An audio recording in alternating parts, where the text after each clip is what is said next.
คลินิกทำหน้าอกใช่ไหมคะใช่ค่ะเอา400 ซีซีค่ะใช่จะทำใหญ่เลยเดี๋ยวอะไรวางอย่างนี้ว่าอะไรทำอะไรทำมุมไงทำไมก็มึงชอบใหญ่ๆกูเห็นมึงล่าสุดมึงเพิ่งไปฟ้องผู้หญิงในไอจีกูเห็นนะทีโอมึงฟ้องผู้หญิงมีแต่หน้าอกใหญ่ๆบักแตงโมหัวคนเลยทำไมมึงกูเห็นมึงกดไลค์เนี่ยพวกใส่บิกินี่ใส่ชุดโชว์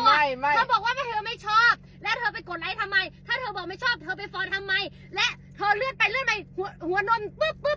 กดบิกินี่ทั้งนั้นกูไปส่องมึงมาหมดแล้วคิวมึงกดหัวใจมีแต่บิกินี่แล้วกูจะทำอ่ะมันผิดอะไร400 ซีซีไปแค่นั้นถูกไหม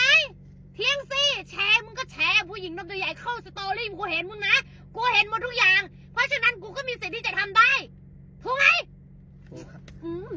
มึงหนีมาทัวไอจีผู้หญิงทำได้แต่ตำพื้นบักฮาบักฮาจีภาคมีแต่หัวเด็กมากเขาบอกหัวใหญ่ๆเห็นกูจะทำสัก400-500 ซีซีไปเลย